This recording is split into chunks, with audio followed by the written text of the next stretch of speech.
seat taken? Nobody's in the seat, then I ain't taking, son. So this is, Sabacc? Sabacc.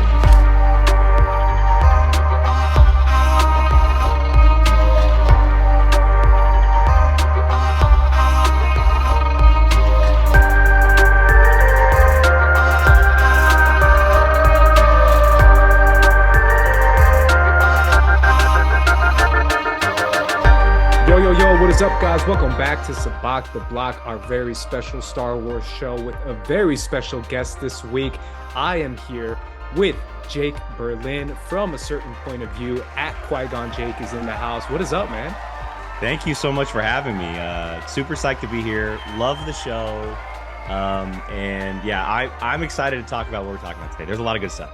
There's so much good stuff, man. I'm excited that you're here. For anyone who doesn't know, A Certain Point of View was a Schmodown channel, which is the Star Wars trivia that we were all a part of, and it is now a regular channel covering any kind of media or stories or news or maybe trailers, stuff like that. Yep. So I want to ask a little bit on how that's going and how are you feeling about the content that you guys have put out over the past few months. It's been great. Obviously there was a giant transition when Schmodown did end. It took a little bit to kind of get our feet wet and kind of understand what it all was. But we were lucky enough to have a really good community behind us. We have some really good people, not just on our Patreon, but just to watch us and follow us and, kind of comment along on our videos. It's been great. It's been fun. I think the four of us we have such a good camaraderie between us, and we're able to talk about things very, just easy. And it's been nice. We've stumbled on some things, but I think we have found our footing, and we actually are also reviewing The Last of Us on the channel, which has been a blast. And that's been an absolute blast. And we've gotten a lot of people who have joined the channel since that. So it's been very enjoyable. It's been very enjoyable, and the crew is just amazing. So I can't say enough good things about it. And I know you're a Star Wars guy. Obviously, you had me on the channel way back when. I remember that to talk about Star Wars, and obviously you played along a little bit with Star Wars trivia, and I remember you being good, and I remember you saying you were good.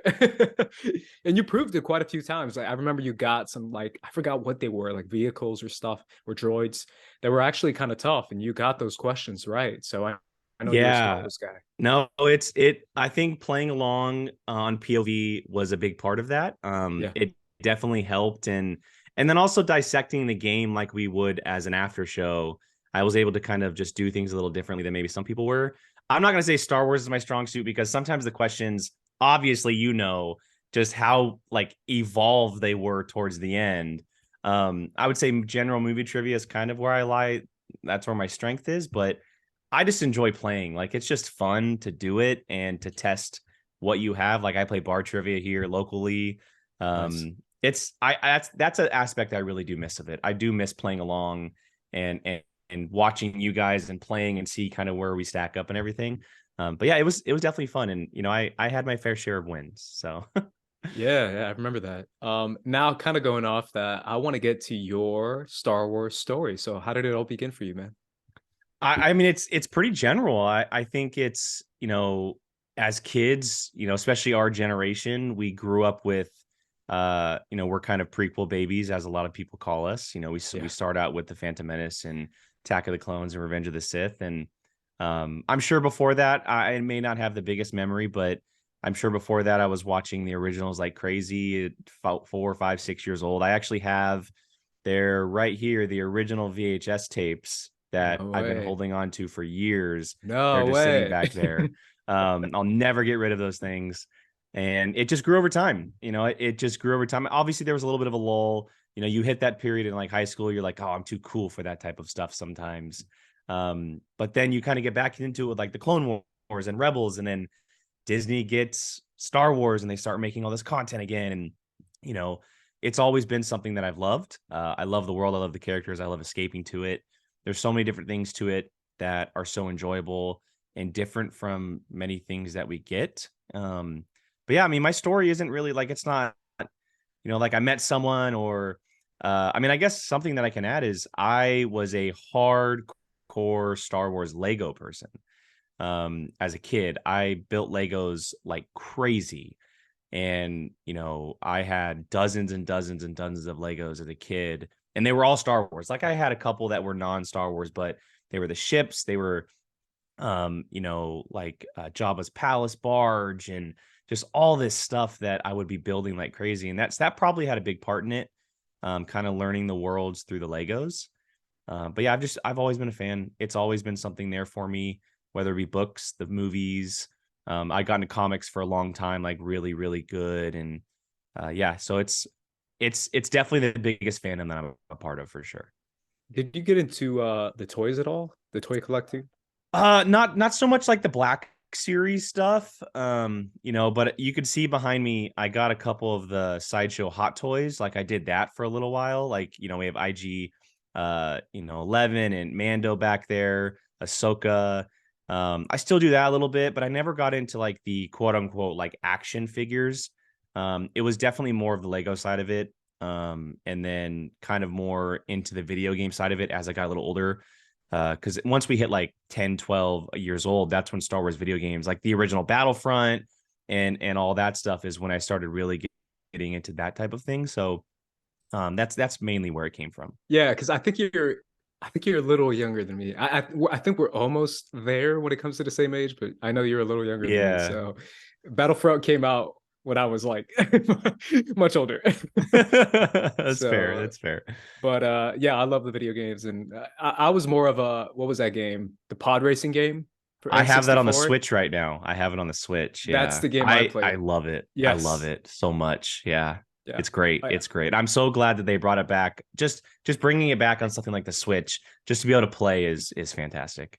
That's the game I played when I was a kid. I believe so, because I had the N64 and I remember playing that game and playing all the characters that were in the pod race scene.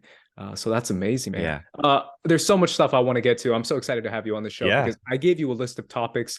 I want to jump into those topics. Some of them are fun questions. Some of them are more looking into the future of Star Wars storytelling. But let's get right into the green Psylop. If you'd only had this little green Psylop. So our green Psylop for today is all about the Bad Batch, as it is every week. So Bad Batch, the recent episode, is episode 6, I believe, called Tribe, which is the Gungi episode. Thank which goodness. is what we're going to call it. This is what was in the trailer that they teased to us at Star Wars Celebration. Yep.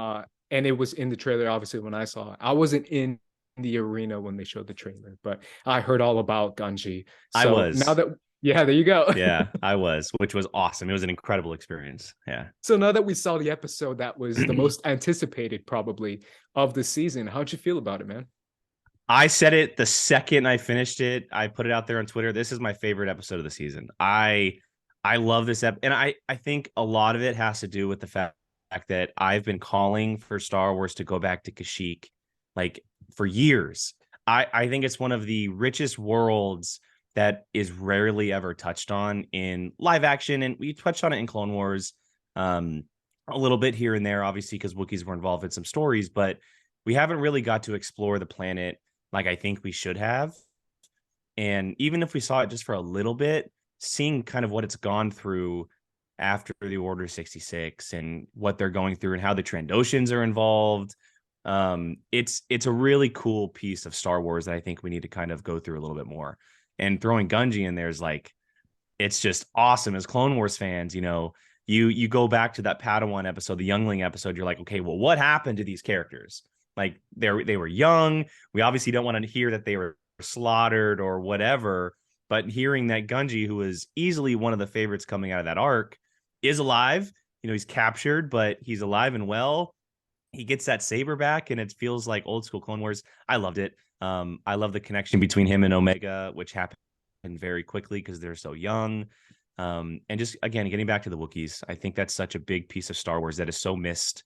And I'm really happy that even if it's just for the one, we do get to see that, because it is important. It's like said in the episode, I mean, they were on the Republic side for years. They fought and battled alongside those clone troopers for years.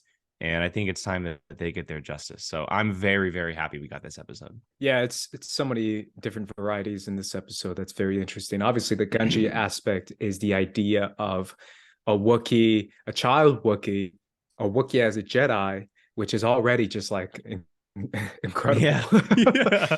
Just imagine a Wookiee with a lightsaber just like killing you. That would be insane. Terrifying. Yeah, it's terrifying. But also the idea of the Force connection with Kashyyyk, right?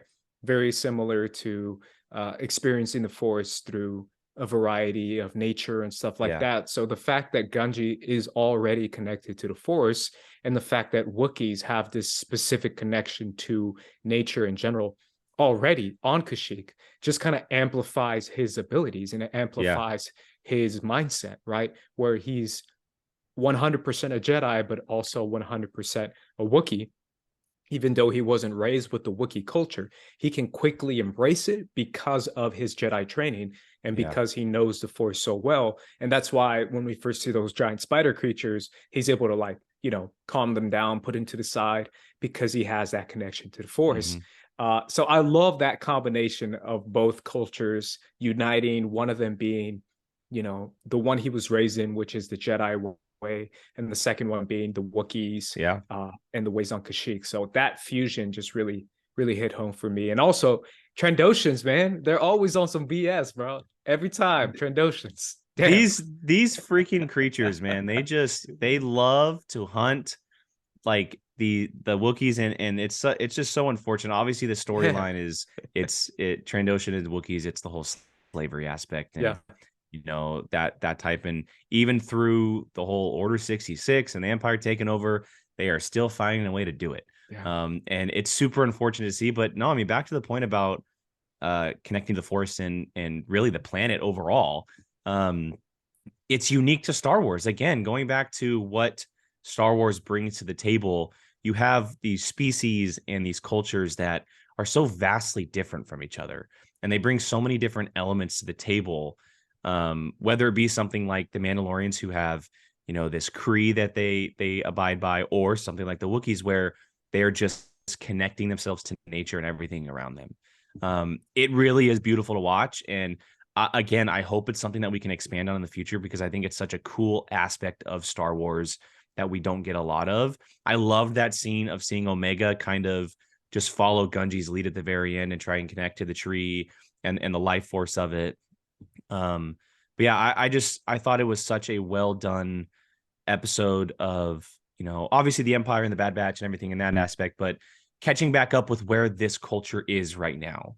Because, you know, at this point in time, as much as we want to follow the Empire versus the Bad Batch, I also kind of want to see where the state of the galaxy is right now. Like, we've seen it in previous episodes of certain worlds, you know, fighting against the Empire and they're taking over. And here the Wookiees they're fighting, but the Empire is kind of already taken over in many different ways.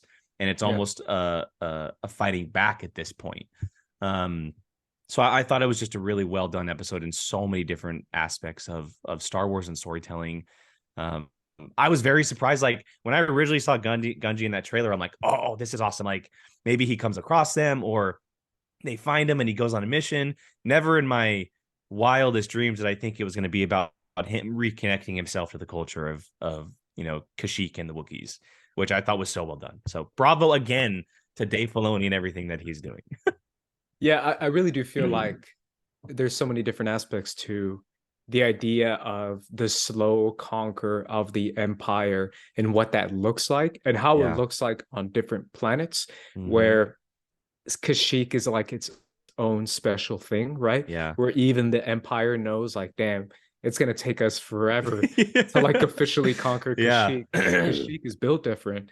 And that's why they probably contract Trandoshans. They are also involved.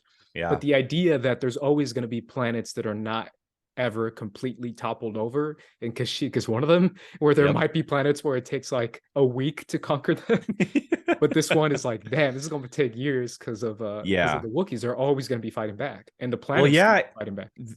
That, and the planet itself has natural traps for anybody that comes across it. Like we saw it with the spider-like creatures, right? Like, no, anybody who is not part of the Wookiee culture is not going to know that if you don't show any kind of threat towards them, they're not going to attack you. So anybody who walks through that, if they're not Wookiee, they're going to try to fight back because they're scared and terrified, and they're going to go bye-bye. So there's just natural traps on the planet. And like you said, unlike some other planets that might take a couple days, a week, a month, this could be years, possibly never. So going back to what I said, we need to see more Kashyyyk. It is such like a bright, interesting planet in the galaxy of Star Wars that is, again, so vastly different from anything we got. And I'm so happy that we get stories of it. I'm just so happy. What's also cool is the fact that they also probably have tribes up in the high trees, or just whatever they're called. Sure. Like I remember seeing that obviously in Revenge of the Sith, but also you can name like Battlefront 2 or some other video games that have Kashyyyk featuring villages very high up. So that's probably difficult to get to, difficult to find, all that kind of stuff that makes it a resourceful planet to hide, to resist, whatever it is. So shout out to Kashyyyk, shout out to the Bad Batch. I love this show. Every week I watch, I'm just enjoying what it is. You know what I think is underrated? Back me up here, and I said this last week, but I'll say it again. Kevin Kiner's score. Oh my God, it's so good. Am I tripping, or is he just going hard? It's so good. Like I think he's taken everything he's done before, and he's like, oh, like we did some good stuff back then, but it was kind of limited because it was all about the Republic. But now, because every episode is so different, he's like, oh, I get to create brand new stuff every single week that never overlaps. And like you said, he's maxing out. Like he's putting in every possible effort to make incredible Star Wars music. And I do think it's going, it's not being talked about enough. It really isn't. Yeah, I really don't think it is, because the more I hear it, the more I'm like, how can people not acknowledge the score? It's insane. It's like in your face. It's different. It's weird. It vibes with where they're at, specifically location wise. And it's so good. I just really do appreciate a really good, not just TV score, not just animated score, but Star Wars score all combined into one. So I think it's really, really well done. Let's move on from our outline to the full sabacc of today's episode. Full sabacc. Our full sabacc today is all about Star Wars movies. Obviously, we recently heard earlier this week of the announcement of the DC slate. A lot of movies in there, a lot of TV shows in there. But something that I've noticed is that there's a lot of conversation about major movie franchises, or major franchises in general, dividing up their kingdom, I guess, with their TV shows and their movies, TV shows and their movies. And I really do feel personally like the movies have been lacking a little bit on the Star Wars end, because that's what we've all grown up with, and that's what we've all appreciated, which is Star Wars movies. So Jake, I want to know how you're feeling specifically about the Disney TV renaissance, but also the idea of not having as many movies anymore. I love Star Wars television. I think it's been such a great addition to the franchise. It was definitely inevitable. At some point, we were going to get a Star Wars TV show. Like, it was just at some point. And I think that what they're doing right now, and they're cranking them out pretty, quickly.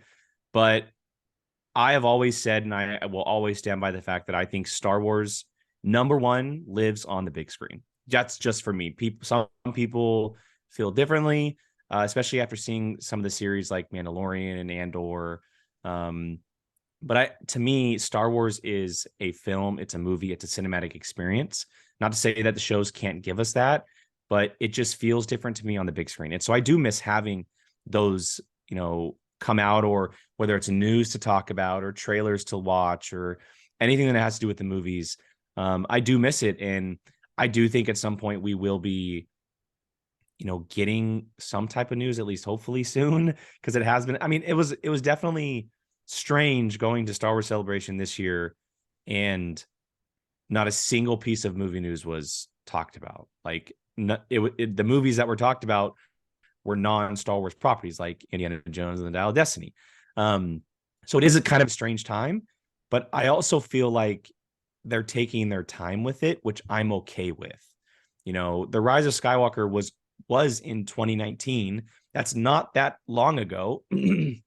4 years is a while in terms of movies, I guess, but not in the sense of like when one story ends, another picks up. this is going to be something completely brand new in the world of Star Wars. So at least we hope it will be. So I don't want to wait like 10 years for another movie, but I don't mind the break because we were getting them at such a quick pace that I think them taking their time, trying to find the right direction of where they want to go with these movies, what era they might maybe want to tell them in, or maybe it's different eras, who's involved, who's writing, who's directing, etc. I do miss having them, but excuse me, I do miss having them, but I do appreciate that they're possibly taking their time and understanding that we need to give them the best possible product. And we have the TV shows to back on right now because they are coming out and we do have Star Wars content. So it allows them to take a little bit more time. Just don't take too much. Don't take another 4 years to do something, like maybe another 2, if that. Yeah, I'm 100% with you when it comes to movies, man. I've said it on Twitter. I've said it a million times before, but Star Wars to me will always be better and bigger on the big screen and in theaters and in movies. There's something special about seeing the opening titles of Lucasfilm on the big screen. That's, to me, that's the biggest thing you can do. And no matter how many amazing TV shows we get, it just doesn't replicate it. Like nothing is ever replicated to me. The last time I felt that way was The Rise of Skywalker. As much as I loved Andor and as much as I consider it to be one of my favorite Star Wars things, period, I still feel like that feeling of watching those movies in theaters was just so special. Agreed. But I really want it back. Now, kind of going off that track, I don't know. This might be a hot take, but I don't know if Disney knows what direction they're going in. And I kind of feel like they just hired a bunch of people to do their own thing. And they're just going to be like, we're going to pick one of these. But if you were to pick one of them out of the things you've been hearing, the very small things, which is usually just creator and writer or director and writer, but which one is the project that kind of stands out to you the most, or that you're most anticipated for, whether it's the Patty Jenkins one, the Taika Waititi one, the Damon Lindelof one, or any other one you might have heard about? I mean, let me just say, first of all of the creators that are attached to Star Wars movies currently, and we can even throw, as much as it may never happen, I'll throw Rian Johnson in the mix as well. Oh, Rian Johnson. They are 4 monster creators. Like, they are big time people attached to these projects. It's such a weird time in Star Wars movies, like not knowing where things are. But if I'm to choose one, at my core, I am like a high speed, high octane type of storytelling. And that's why Rogue Squadron to me is like the number one thing that I want to see. I don't care which era it takes place in. It can take place in, after episode 4, it can take place after The Rise of Skywalker. Just the fact that it's based on an X-Wing or just a squadron of ships and these characters, that's what I want to see. Likening it to some car films, obviously Fast and Furious comes to mind, Top Gun, when it comes to the plane aspect. That type of stuff makes me so excited, because one of my favorite things in Star Wars that is, again, never been touched on again is pod racing. And pod racing to me is kind of like a version of what I want to see from Rogue Squadron, of like racing, high octane, like radio chatter, people talking constantly about things. And obviously this is going to be blowing up ships and going on missions. And it's just what I want. It's what I want from Star Wars. I love the Force and lightsabers and Jedi and stuff. Like I can't wait to see all of that. But I think Rogue Squadron is so different from obviously what we've gotten with the 9 Skywalker films. It's a very similar to a Rogue One, but it's not as big of a story as Rogue One. It's focusing on 5 or 6 pilots in this squadron of characters that are so vastly different from people that we've met before. And having Patty Jenkins direct it too would be incredible. I mean, she comes from a history of aviators and obviously the Wonder Woman films and what she's done in the past. That's the one thing that I would want to see. I love Taika. I love Lindelof. Like, I love them as creators. But Rogue Squadron, when you put that up on a title, that is like, yes, please, I need that. Make that happen. Do whatever you can. I need that movie to see the light of day.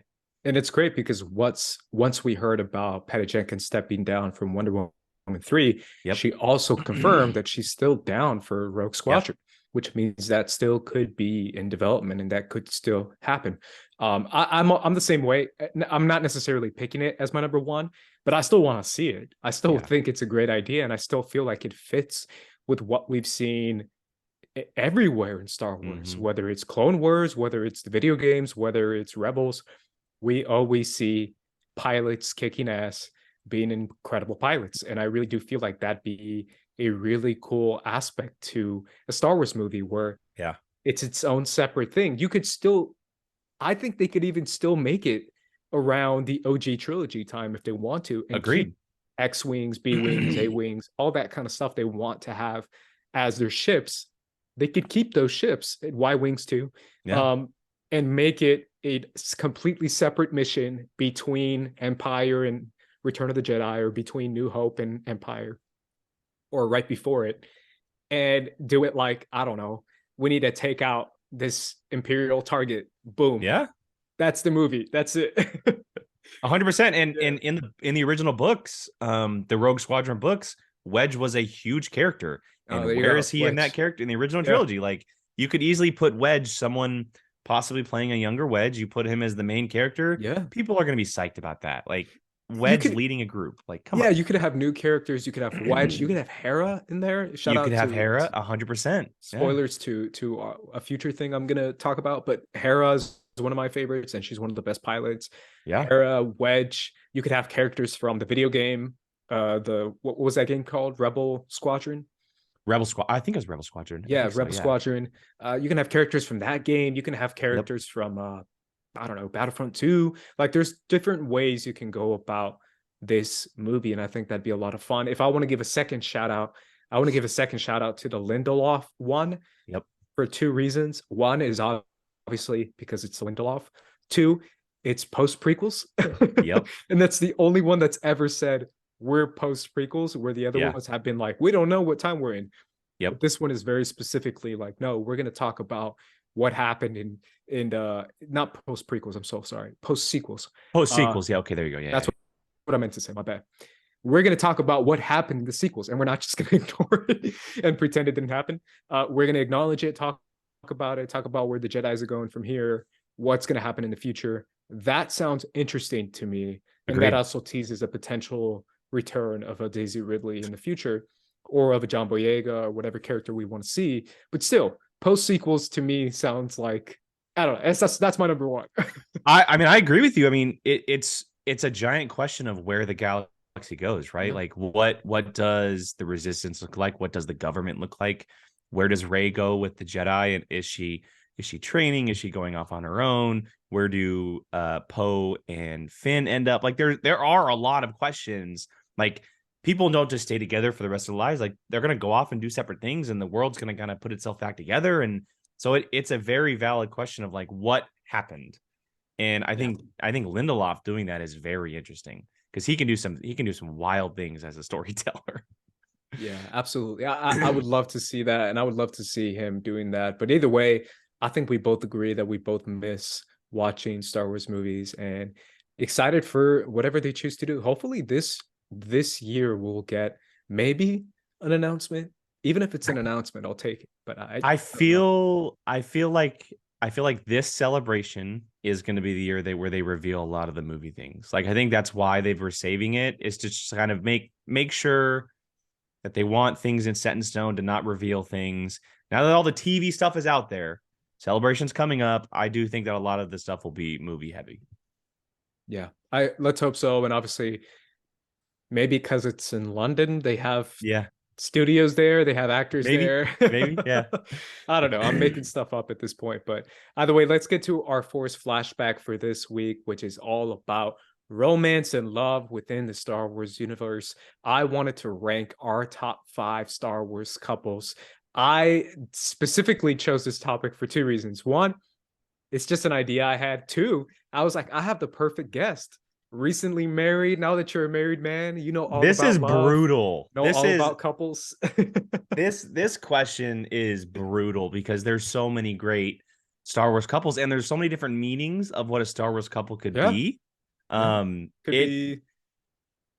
I mean, it could love? be they can be best friends. They could be, long lost lovers. They could have been in love for Sure. once and then moved on. Like, there's so many different versions of this in Star Wars, and there's so many different mediums in Star Wars too.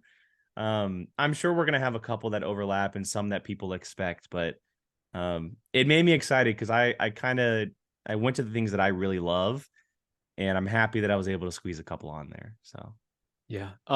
I think I'll save your list because I feel like your list might be better than mine. But I'll go first. Okay. Let's do that. I already put my list. It's public now. I put it on our TikTok account. Shout out to First Cut TMO on TikTok. If you go on there, you'll see my list as far as top 5 Star Wars couples. It's a short little video I made. But at number 5, I have Obi-Wan and Satine. At number 4, I have Rey and Kylo, or Rey and Ben. At number 3, I have Leia and Han, or Han and Leia. At 2, Padme and Anakin. And at 1, the best couple, my couple, Kanan and Hera from Rebels. I expected that to be somewhere in like the top 2 range. Yeah. I know how much you love them, so Yeah. I was definitely expecting that. No, that's a great list. I'm glad I have my headphone in because my 2 dogs are named Rey and Kylo, and they're sitting right here. Oh, no way. So yeah, they would have jumped up and their ears would have perked up. I love it, man. It's such, again, going back to it, we all have different meanings and feelings on these couples, and I love it because it's not just like the typical live action list of couples that you see on a regular basis. So yeah, I gotta have some variety in there. Yeah. Let's get to your list, man. Let's go 5, 2, 1. All right, number 5. I went with a couple from my favorite Star Wars book of current canon, that is Lost Stars, Sienna Rhee and Thane Kyrell. I love these characters. I think that these characters are so fantastic. If you have not read Lost Stars, please read Lost Stars. Number 4, I went with Obi-Wan Kenobi and Duchess Satine Kryze. Number 3, one of my all-time favorite characters, I went with Dr. Aphra and Magna Tulvan. I think that their relationship is absolutely fantastic. I need these characters in live action. Number 2, I went with your number 1, Harrison Dula and Kanan Jarrus. And then number 1 for me is the all-timer Han Solo and Leia Organa. Nice. I feel like that that's definitely like the least controversial number 1. I don't think anyone would be mad because everyone loves Han and Leia. Everyone loves Han and Leia, man. Because I was making my video, and it's funny because what I did was I kind of went through. Obviously, I went through other people's list. From different websites. Me too. But also the idea of going on YouTube, and I was just like, you know what? I'm curious to see what couple has the most fan edits. But Han and Leia just kept coming up, and people love Han and Leia. They just keep making fan edits of them. And I'm like, this is 1977. And they're still making fan edits of Han. So it's kind of remarkable to see that. But I love your book shout outs too. Obviously, Aphra is one that is on a lot of people's lists, and she keeps coming up. I like your Lost Stars one too. I think that's a great choice. But it's interesting to see what dynamic people prefer. But Han and Leia, it's always been strong, and Kanan Jarrus and Hera to me are just a tiny bit stronger. I noticed no Padme and Anakin in yours as well. I thought about it, and I had a hard time leaving it off. But it just simply came down to I like these 5 more. I really do, and I love the characters of Padme and Anakin so much. But I just love these relationships so much more. And maybe it's just because it's so different, but I love it so more. But going back to the Hera and Kanan thing, I really do think that if more people gave Rebels a chance and they watched it, they would put Kanan and Hera up there with top 2, top 3 in couples, because their relationship is incredible from start to finish. And I don't want to spoil anything for anybody who hasn't watched it, but how, like, one of the final scenes that we see with them in the entire show is one of the greatest Star Wars moments ever told. And that is the only reason that you need to be able to go watch that show. Just go watch Rebels, please. It's kind of incredible how, I don't want to say the word adult, but adult that show can be, especially towards the later seasons. And I feel like one of the major reasons why is Kanan and Hera, because Ezra and Sabine represent the youth. represent, you know, the coming up as a kid, being raised in this environment, that sort of thing, being 14, 15, 16 years old. Whereas Kanan and Hera are very clearly the adults, but not just the adults, but parents. For sure. I feel like parents could enjoy Rebels and Yeah. really feel and see themselves in Kanan and Hera. And I feel like that's an underrated aspect of being a couple and being in a relationship inside the Star Wars universe, where Absolutely. we see Rey and Kylo, we see Anakin and Padme, but once kids are involved, it's a whole different thing. And Kanan and Hera hold it together. They hold it together. 100%. They're dealing with a lot of immaturity in that group for sure. Yeah, they have kids, Yeah. they have pets. Yep. Yeah, exactly. They got yeah. the crazy uncle. Like, Oh my God, it's a yeah. whole family. Yeah, 100%. 100%. And I feel like that aspect of it to me was always what made it the most mature, most deep, profound Star Wars couple in all of the Star Wars universe. So for I me, love it. that's I why. love it. That's Also, shout out to couples lists. I'm gonna be making a few of these because it's close to Valentine's Day. I mean, yeah, there you close. go. Hey, theme it. Very nice. Kind of close. Yeah. But either way, we're gonna be keeping getting into those. But let's get into this week's Squad Up with Squad Leader Ace, our weekly segment where I present to you a scenario within the Star Wars universe, and you have to tell me who you would put in your squad to help you succeed in your mission. I made a very specific one this week, so let me get into it right now. So you are a Jedi General in the heat of the Clone Wars. The Council has sent you on a secret mission to rescue the daughter of a beloved senator who's been kidnapped by rogue bounty hunters. You need to assemble a squad who can get the job done without causing too much commotion on a neutral planet. That means you need these things or these people on your squad. Number 1, a clone commander to lead alongside you. Number 2, a Padawan who has your back. Number 3, a special escape vehicle to get you to your ship as soon as possible. Number 4, a bounty hunter of your own who can blend in and go undercover if needed. And number 5, your very own trustworthy droid. Jake, how was it making this list, and how do you feel about being a Jedi General in the Clone Wars?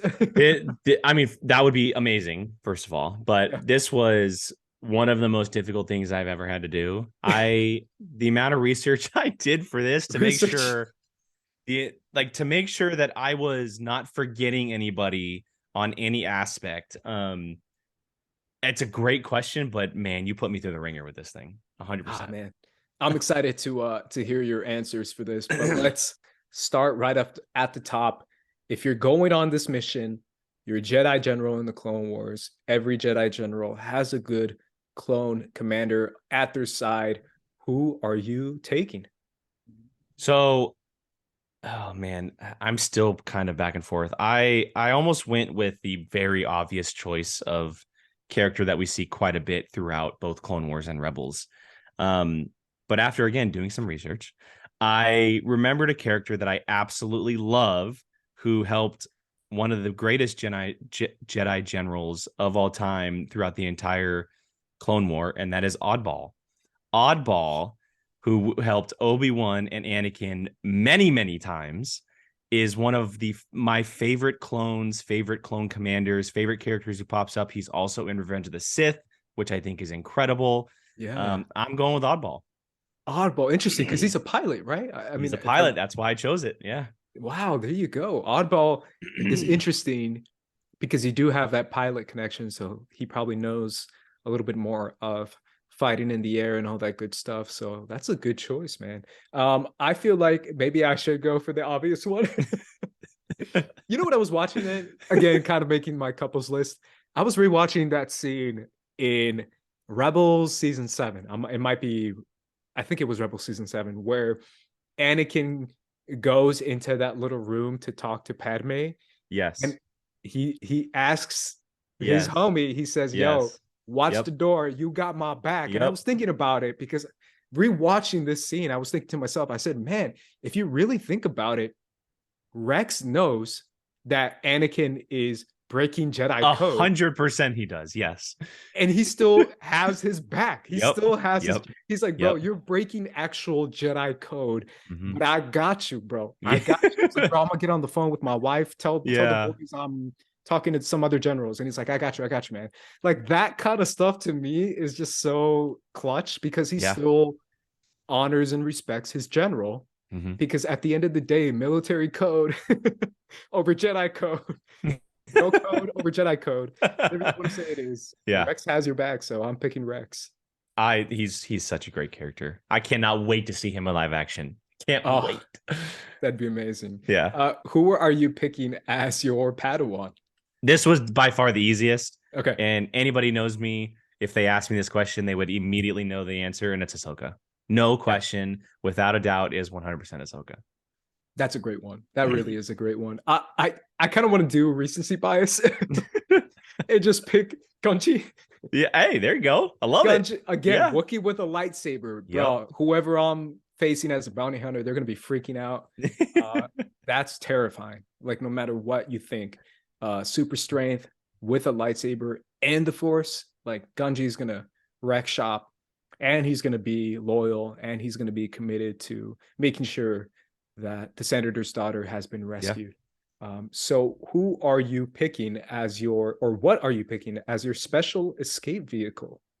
So I had two options here, and I've gone back and forth quite a bit, but I'm going back to my boy. I'm calling back to Solo, a Star Wars story. I'm going with an M68. Give me that M68 speeder. Love it. Yo, that's amazing because I picked the other one. Did you really? Nice. So I picked the truck speeder, which is the one that goes That's on chasing the chase. them. Yeah, that's the one. I believe it's off the top of my head. The AA4 truck speeder, I believe is what it's called. But that one is my choice. Love it. Love it. Of a vehicle because it's sturdy, it's tough. It can take shots and bullets. I got Carillion hounds in the back. Yeah, there you go. I'm set. I chose a very vulnerable one, apparently, but I have a pilot. I have a pilot. I'm good. Yeah, exactly. So, who is your bounty hunter that you're taking on your mission? Who's going to have your back, and who might have to go undercover? See, this became very difficult because when I think of a bounty hunter, obviously bounty hunters are very untrustworthy. Yeah. You just can't trust them. So I went with probably what is considered the most basic option, but he is by far the most trustworthy, and that's Din Djarin. I went with Mando himself. Whether or not you want to call him a bounty hunter still, that's up to you. But when the show started, he was bounty hunting, and I'm going to go with my boy Din. That's interesting because you could have picked Boba, who's also trustworthy. Yep. But you went with Jin. I went with Din. Yeah. Yeah. I want the younger version at this point, you know? Yeah. Plus it's Pedro Pascal, man. He's exactly. He's killing everything he's doing. It's funny because I'm just doing these off the top of my dome right now. I just came up with one that I feel like it kind of fits on my team now because I got a Wookiee. So why not make it a Wookiee party? I'm going with Black Chrysanthemum. Nice. I love it. He's terrifying. He's right. And he can communicate with Gunji. He could be like, yo, I need a translator, translating back and forth, communicating back and forth. That's a great squad right there. Can you imagine that duo? That'd be an insane duo. That'd be terrifying. Lightsaber. Oh my God. Bounty hunter. An ex-gladiator, Wookiee with a Jedi Padawan. Like, yeah, game over. So he could go undercover. He has my back. He's trustworthy now, at least in my version, after Boba Fett. But Black Chrysanthemum is my choice for a bounty hunter. Finally, your droid, Jake. This was another difficult one for me because I didn't pick my favorite droid, but I picked one who's a little bit more mobile, isn't as seen as much, and who can still get the job done. But I went with BD-1 from Jedi Fallen Order. Ah, nice. That's RB3's favorite droid. There you go. BD-1, man, he jump on the shoulder, it's ease access, but he's still capable of doing everything else, and he's also just a great time to have around. Yeah, I knew RB3 was gonna pop out. I was like, yo, that's his droid, bro. That's his droid. He freaks out every time he sees it. I'm going with BB-8. BB-8 is clutch. He's durable. He has everything you need in a droid, but he's also small enough and discreet enough for sure to go undercover, to go on a mission and not be loud, not be over the top like maybe a chopper would be. So I'm picking that's something that you could read my mind. 100%, yeah. As far as what droid I usually go for is chopper in every single scenario. I'm going with chopper, but in this case, I'm going with BB-8. So that is my choice for droid. So just to clarify your list, Jake, tell me your 1 through 5 from your clone commander to your trustworthy droid. All right, so my clone commander is Oddball. My Padawan is Ahsoka Tano. My special escape vehicle is an M68. Din Djarin is my blending undercover bounty hunter, and my trustworthy droid is BD-1. Awesome. And my clone commander is Rex. My Padawan is Gunji. My escape vehicle is a truck speeder, the one from Solo. My bounty hunter is Black Chrysanthemum, and my trustworthy droid is BB-8. I think we got the mission done with our squad. I love it. I think it's good times, man, because obviously usually when I do these, it's not Clone Wars. It's not specific timelines. It's just whatever. But I wanted to do one just for you because I know you like the show and like the animated series as well. But Jake, thank you so much for coming on the show, man. I appreciate it, man. Dude, this was so much fun. I appreciate you reaching out, having me on. This was a blast. Yeah, man, you guys, I love First Cut, what you guys do. This show, Sabacc the Block. So thank you again for having me on. Awesome, man. Appreciate you having you on. For anyone who doesn't know, Jake, you can be found at A Certain Point of View and at Qui-Gon Jake. Where's a Certain Point of View's Twitter handle? So it's Certain POV Crew. It's Certain POV Crew, and that is pretty much everywhere, all over social media. We're on TikTok, we're on Twitter, we're not on Instagram, but then YouTube as well. You can search Certain Point of View or Certain POV Crew, and that will pop up. Awesome, man. And you can find me on Twitter and Instagram at Squad Leader Ace, our channel at First Cut TMO, and on TikTok at First Cut TMO as well. RB3 is at Director RB3 on Twitter and Instagram as well, so make sure you guys go and support him. But either way, guys, for Sabacc the Block and for the First Cut crew, we're going to be peacing out, so deuces. Peace.